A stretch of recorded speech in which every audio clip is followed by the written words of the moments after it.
games. I will give you the greatest games on earth. Show them you can fight or die trying. From the producers of 300. A 4-horse race is a suicide.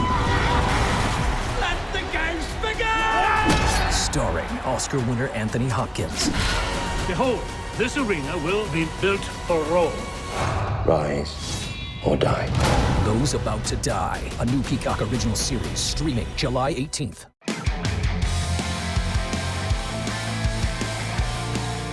We've seen it in the films like Wizard of Oz and Twister, the houses that miraculously survive a powerful tornado. They make for great special effects moments, but in reality, they are as unbelievable as they are improbable. Hi, I'm Chris May, host of This Day in Weather History, a podcast from the Weather Network in Canada. It's best to hit the storm cellar if you see one a-coming, because you never know where you might end up in this atmospheric game of roulette. It's a game of chance, today, on This Day in Weather History. On Sunday, March 3rd, 2019, 41 tornadoes broke out across the southeastern United States. They were powerful, and we will get into the details. But let us now go back to where it all began. March 1st. The Storm Prediction Center got a good beat on the projected path when they narrowed the region and issued an enhanced risk warning across areas of southeastern Alabama and southwestern Georgia.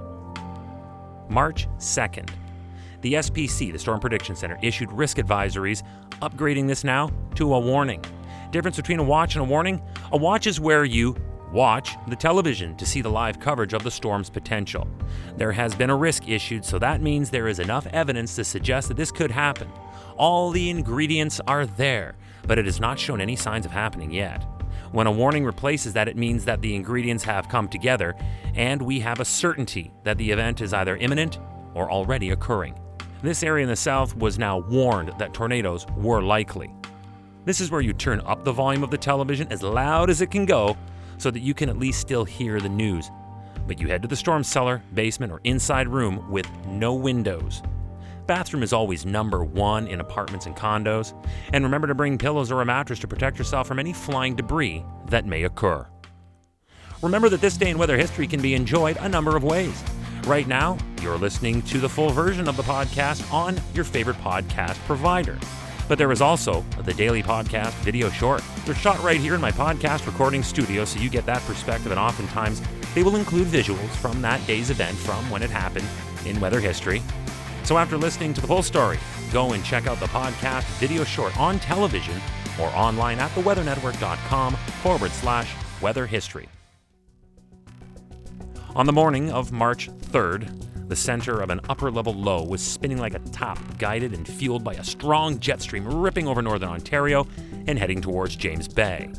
For the center to be there, the surface features must have been amazingly strong and fierce.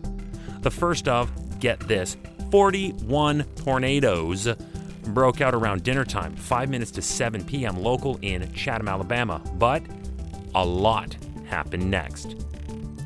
Over 6 hours, tornadoes ranging from EF0 to EF4 on the enhanced Vegeta scale tore across Alabama, Georgia, Florida, and South Carolina.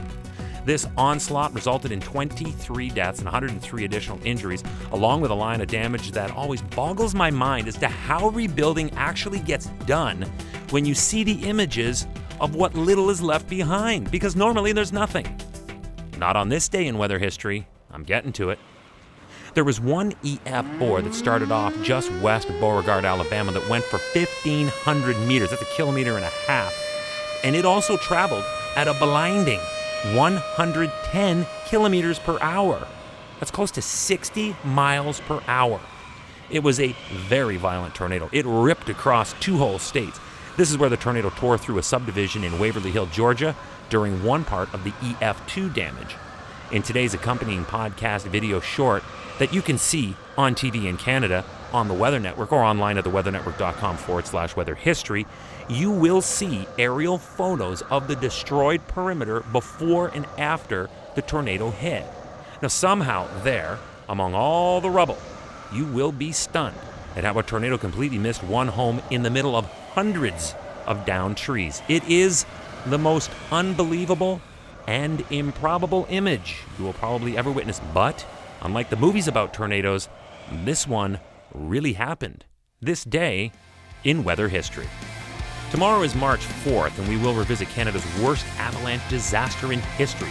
We will be looking back in time to the 1910 Rogers Pass avalanche that happened just outside Revelstoke in the Selkirk Mountains of British Columbia. And if you're like me and thinking, but there were no cars back then, you would be right. There were trains.